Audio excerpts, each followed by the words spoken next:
Olá, muito boa tarde. Roma acolhe a juventude de todo o mundo que participa no Jubileu dos Jovens. Uma etapa entre a Jornada Mundial da Juventude, que aconteceu em Lisboa em 2023, e a que vai decorrer em Seul em 2027, e um ponto alto no Ano Santo que a Igreja Católica celebra neste ano de 2025. Razões para falarmos com jovens que participam neste jubileu. Eva Rodrigues, da Diocese de Santarém, e Vasco Gonçalves, da Diocese de Setúbal, onde coordena o Departamento da Juventude. Muito boa tarde, obrigado por estarem no programa Eclésia. Claro que estamos a gravar este programa antes de partirem para Roma, onde já se encontram nestes dias para participarem nesta celebração do jubileu. Mas gostava de vos perguntar com que expectativa é que viveram a preparação deste jubileu. Eva. Ora, portanto, nós sabemos que o jubileu ia acontecer, não é? Naturalmente ele acontece a cada 25 anos, mas assim, o grande anúncio que nós tivemos foi precisamente no fim da missa de despedida com o Papa Francisco, cá em Lisboa, há 2 anos, e recebemos a notícia com uma excitação tremenda, assim, vamos a Roma, e portanto foi logo um plano que foi delimitado, muito próximo das jornadas, e desde então até agora temos vindo a percorrer este caminho com uma grande expectativa, especialmente de reviver este sentido de comunidade, não é? Porque acho que o mais marcante na jornada, para a maior parte das pessoas, foi mesmo este sentido de perceber que a Igreja é muito grande. E a Igreja é muito jovem, não é algo envelhecido, como às vezes se pensa, não é? A Jornada Mundial da Juventude mostrou, este jubileu também o mostra, por certo. Exatamente. Esse rosto juvenil da Igreja, não é? Vasco, no caso Setúbal, como é que viveu esta preparação para o Jubileu dos Jovens? Também como a Eva também disse, também com um grande entusiasmo, também em Setúbal, né? No fundo, o envolvimento na Jornada Mundial da Juventude trouxe aqui um impulso muito grande para os jovens alargarem horizontes, para perceberem que a Igreja não é só a sua paróquia, não é só a sua vigararia, nem mesmo só a sua diocese, né? No fundo é uma Igreja universal no mundo inteiro. Portanto, ganhamos esta dimensão de universalidade na Igreja com a Jornada Mundial da Juventude, permitiu-nos alargar horizontes e depois agora há este desejo, no fundo, de continuar esta caminhada de fraternidade universal e de dar também um sinal de esperança também ao mundo, com a presença de milhares de jovens em Roma, na sequência daquilo que foi também a JMJ e respondendo também àquilo que foi o convite do Papa Francisco, porque para a maioria dos jovens vai ser o primeiro e o único jubileu que o vivem enquanto jovens, não é? No fundo, o jubileu ordinário, sendo 25 a 25 anos, portanto, também é essa particularidade, mesmo que haja outro jubileu, não será o jubileu ordinário, portanto, também esse facto também motiva muito os jovens a irem a Roma, sede da Igreja, e, portanto, estar também com o Papa também, e dar um sinal de esperança também ao mundo. Os jovens, como se viu na Jornada Mundial da Juventude, como se está a ver neste jubileu, dizem sim, participam em grande número nestes eventos, dizem sim e participam também depois no dia-a-dia da comunidade, da paróquia, nos serviços que são pedidos. E há lugar para essa participação dos jovens? Claro que sim. Aliás, eu acho que a paróquia agradece toda e qualquer participação dos jovens. Basta ter essa iniciativa, é? Basta ter a iniciativa, exatamente. E de facto este tipo de eventos, não é? Embora chamar-lhes eventos seja algo um bocadinho redutor, servem como grande fonte de motivação para os jovens integrarem de facto a sua paróquia e fazerem algo, porque assim, fora de uma jornada, fora de um jubileu, fora de um grande evento, o que é que o jovem pode fazer? É de facto envolver-se no serviço da paróquia. E a jornada impulsionou também a esse compromisso? Impulsionou. Sentiram isso em Santarém? Sim, sim. Pela maior presença de jovens, pelo maior número de jovens que se envolvem nas iniciativas paroquiais, de que forma é que foram vendo isso de facto a crescer? Foi muito significativo. Portanto, eu falo com base na minha paróquia, não é? Nós não tínhamos um grupo de jovens estruturado, formado, não é? Quer dizer, havia os jovens do coro, os jovens dos escuteiros, mas a jornada, neste caso, veio-nos dizer assim, bem, tivemos isto, não vamos reduzir isto a uma semana, vamos criar um grupo de jovens, e foi a partir desse grupo de jovens que também se criou o grupo agora para Roma, e sim, e não só pensando em Roma, não é? Pensando na paróquia. Portanto, sim, pelo menos no nosso caso particular, e acho que isto é a paróquia é já agora? Cartazes. Cartazes. E houve então aí o nascimento do grupo de jovens, que acredito que se encontre, e participa também noutras atividades que vão acontecendo na paróquia? Sim, sim. Portanto, passámos a uma espécie de escala de cores, não é? Nós tornámos-nos um coro oficial da Igreja, por assim dizer. Vários jovens que antes não estavam integrados, serviço de leitores e catequeses, os jovens que agora atualmente fazem parte do grupo de jovens, a maior parte deles estão também integrados noutros serviços e, portanto, acho que isso é mesmo... Foi o maior ganho. No caso de Setúbal e no caso do envolvimento também do Vasco, acredito que num compromisso diferente, por ser coordenador deste departamento da juventude, que caminho foi feito desde a jornada? Sim, uma posição um bocadinho diferente. Na altura, na jornada, também participei no comitê organizador diocesano, mas juntou-se um bocadinho, no fundo, isto que a Eva também disse, que é uma necessidade, de facto, de muitos grupos que estavam, se calhar, já desativados, ou que já estavam com poucos jovens, sentiram aqui um reacender da chama com a jornada, no fundo, porque os jovens tornaram-se protagonistas. Foi esse o grande desafio da jornada, foi tornar os jovens protagonistas. No fundo, ser eles os responsáveis paroquiais, vicariais, e serem eles a tomar a iniciativa de liderarem as suas próprias equipas, com os seus próprios voluntários. Isso foi bastante positivo e é esta dinâmica que tem que se dar continuidade, no fundo, desta liderança e deste protagonismo juvenil que os jovens pedem e que nós temos que corresponder desta forma. E, portanto, também ao longo deste último ano de preparação para o Jubileu, também tivemos 4 encontros preparatórios onde envolvemos os jovens e também com a ajuda também da nossa equipa formadora do seminário, preparámos 4 encontros formativos, mas com uma dinâmica de pôr os jovens também muito a caminho e de ser eles a fazer caminho juntos, não é? No fundo, não ser só aquele estilo mais clássico de serem só agentes passivos, mas não, serem eles ativos, no fundo também propondo soluções, colocando-se a peregrinar, fazer com dinâmicas que de facto a dar-lhes palco no bom sentido e protagonismo, não serem só meros destinatários, mas serem eles também os próprios protagonistas desta caminhada. Tivemos esse cuidado, porque de facto é isso que os jovens pedem e que o Papa Francisco também desafiava muito os jovens a não estarem à espera que seja o animador, que seja o chefe dos escoteiros, que seja o padre, façam Sim. assim ou assado. Não, tomem a iniciativa, não se deixem ficar no sofá, como dizia muito o Papa Francisco. E, portanto, é este o desafio que nós temos pela frente, é continuar este protagonismo juvenil, dando-lhes os instrumentos e eles que liderem o processo. Também em projetos sociais, em projetos de transformação da própria sociedade?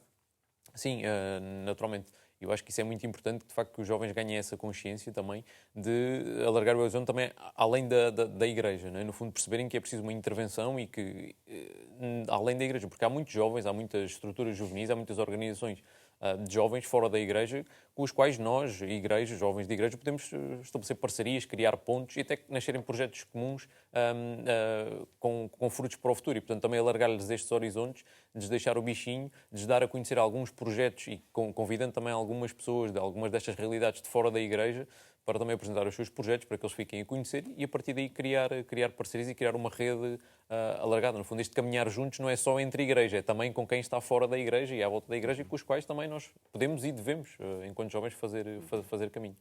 Este Jubileu dos Jovens terá uma grande diferença, digo eu, em relação à Jornada Mundial da Juventude, que é termos o Papa Leão XIV, não é? E já agora, enfim, não é nenhuma inconfidência dizer que no dia do conclave encontrámos-nos em Roma, eu e o Vasco. Por acaso eu estava lá em trabalho e o Vasco também foi lá presenciar esse momento. E recordo que na altura, Vasco, a expressão que surgiu foi de surpresa em relação ao nome, em relação ao eleito.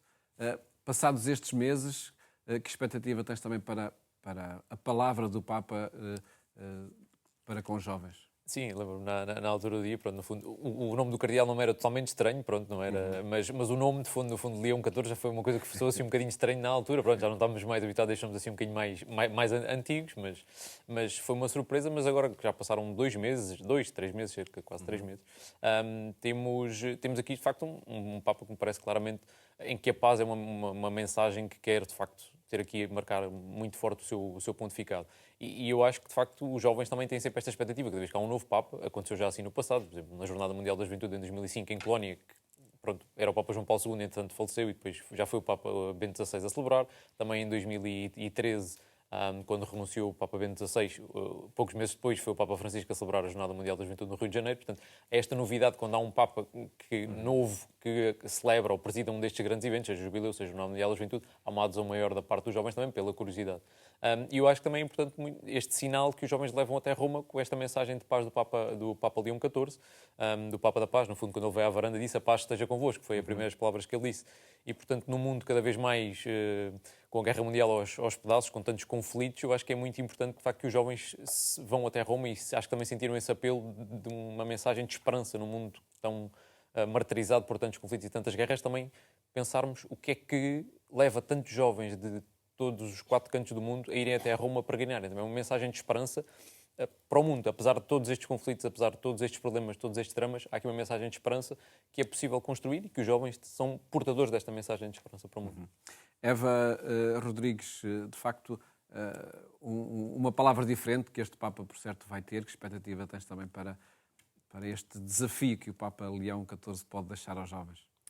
Bem, eu acho que, primeiro, nenhum de nós estava à espera de ir a Roma com outro Papa que não o Papa Francisco, não é? Então houve aqui uma moderação de expectativas relativamente àquilo que era esperado, não é? Nós já estávamos habituados ao discurso do Papa Francisco e era um discurso que nos era muito querido. E, portanto, acho que vamos assim um bocadinho... Aliás, vamos muito de coração aberto para receber o que o novo Papa tem para nos dar. Porque, quer dizer, ao fim de pouco tempo ainda não o conhecemos bem e portanto... Já se conhecem as suas causas ou os seus temas, enfim, incontornáveis, não é? Meramente este tema da paz, como dizia o Vasco. Definitivamente, mas acho que aqui é principalmente o que é que ele tem para nos dizer, a nós jovens especificamente, seguindo obviamente a sua linha de pensamento, não é? A qual se manterá fiel com toda a certeza e, portanto, acho que a expectativa é sobretudo essa. O que é que este Papa tem para nos dar? Muito brevemente, pedia-vos para partilhar com quem nos vê e ouve o programa desta semana em Roma, Assis e Roma. A Diocese de Santarém também faz esse percurso. Também fazemos esse percurso e depois, chegado a Roma, pronto, temos os eventos centrais do Jubileu e depois aquilo que nós tencionamos fazer é, obviamente, passar a Porta Santa. É assim aquilo que esperamos ser um momento alto e que ainda é muito incerto, porque vai toda a gente querer passar a Porta Santa. E depois, obviamente, o encontro dos portugueses, no qual não sei se dissesse de Setúbal, mas pronto, a partir assim.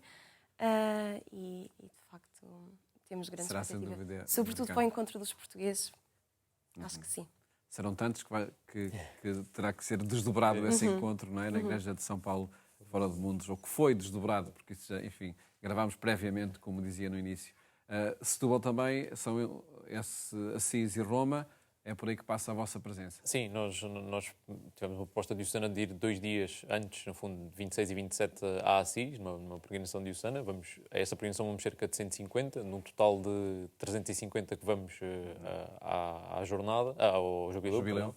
Com mais alguns dos movimentos, somos no total perto de 500, portanto, a Diocese de Setúbal.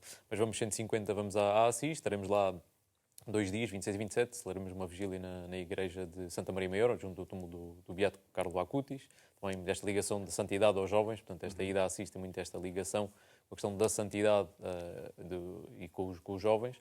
Depois, também no domingo, teremos a missa na Basílica de São Francisco de Assis, presidida pelo nosso bispo, o Dom Américo Aguiar, e depois, ao final entre mais umas visitas habituais às igrejas de Assis, depois ingressaremos então no programa oficial do Jubileu em Roma, uma missa de abertura, depois, na terça-feira, o encontro dos portugueses, e depois também celebraremos também uma missa para os diocesanos de Setúbal, na igreja do Dom Américo Aguiar, enquanto cardeal também tem uma igreja titular em Roma, Santo António de Pádua, na via Merulana, portanto também celebraremos também para os peregrinos da Diocese de Setúbal uma missa na igreja do Dom Américo, presidida por ele também na quinta-feira, dia 81, mas que para já estão todos convidados, aqueles que... E peço desculpa a quem nos está a seguir, porque estamos a falar sempre no futuro, mas tudo isto já aconteceu.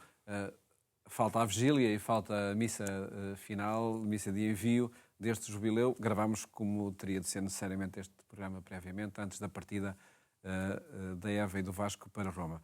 Neste programa, e como acontece em cada sexta-feira, reservámos alguns minutos para o comentário à liturgia de domingo. Proponho que primeiro vamos ouvir o Padre João Lourenço, que a partir da liturgia de domingo colhe precisamente o tema da esperança, que é o tema deste ano jubilar, também do Jubileu dos Jovens.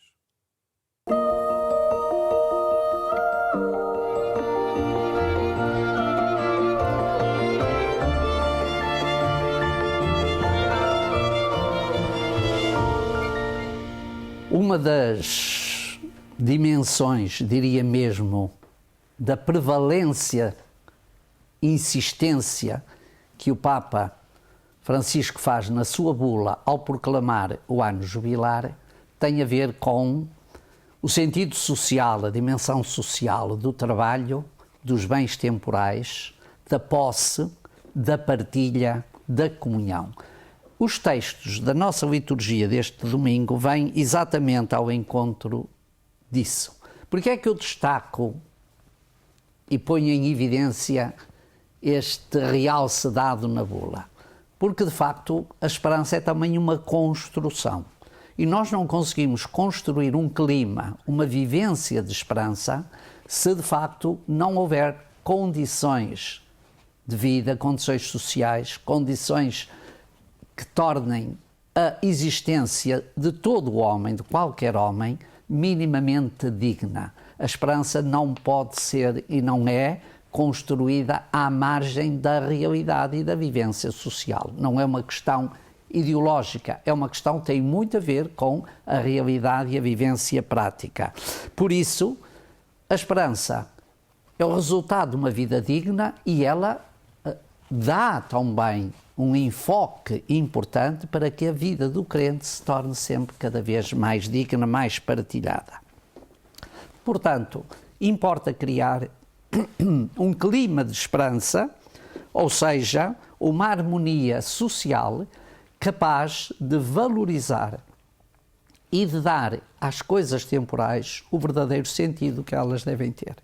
E esse sentido é exatamente o sentido da comunhão e da partilha.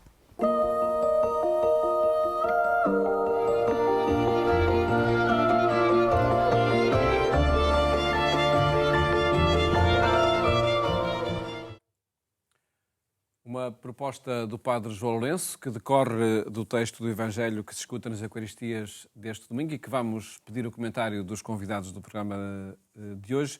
Antes, vamos escutar precisamente este texto do evangelista Lucas. Naquele tempo, alguém do meio da multidão disse a Jesus: Mestre, diz a meu irmão que reparta a herança comigo. Jesus respondeu-lhe: Amigo, quem me fez juiz ou árbitro das vossas partilhas? Depois disse aos presentes: Vede bem, guardai-vos de toda a avareza. A vida de uma pessoa não depende da abundância dos seus bens. E disse-lhes esta parábola: O campo de um homem rico tinha produzido excelente colheita. Ele pensou consigo: que hei de fazer, pois não tenho onde guardar a minha colheita? Vou fazer assim: deitarei abaixo os meus celeiros para construir outros maiores, onde guardarei todo o meu trigo e os meus bens. Então poderei dizer a mim mesmo: minha alma, tens muitos bens em depósito para longos anos. Descansa, come, bebe, regala-te. Mas Deus respondeu-lhe: Insensato, esta noite terás de entregar a tua alma. O que preparaste, para quem será? Assim acontece a quem acumula para si, em vez de se tornar rico aos olhos de Deus.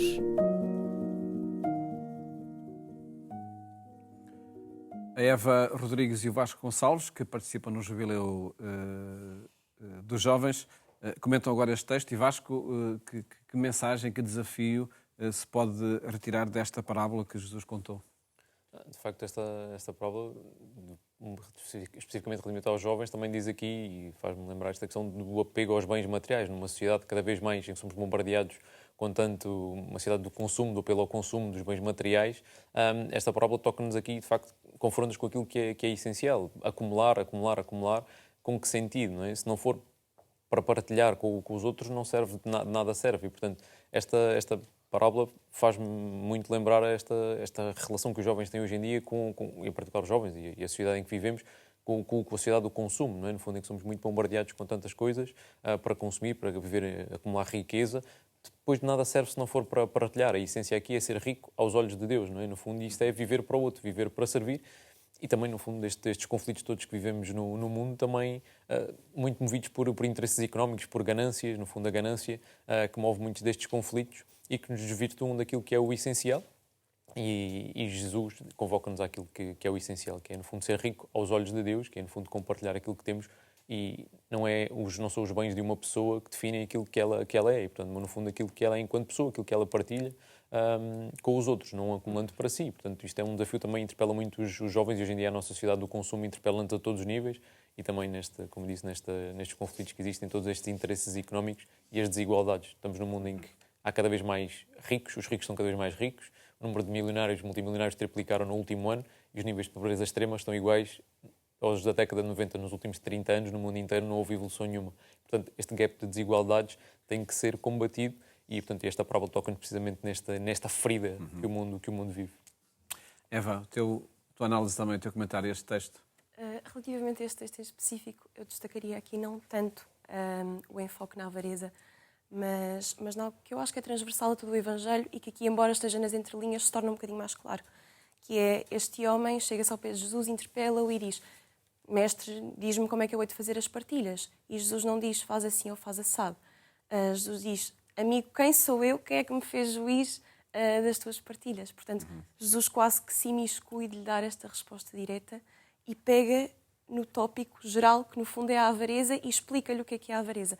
E acho que aqui transmite-se muito a mensagem de que nem Jesus, nem tampouco a Igreja nos dão regras muito condicionadas sobre o que é que nós havemos de fazer. Faz assim.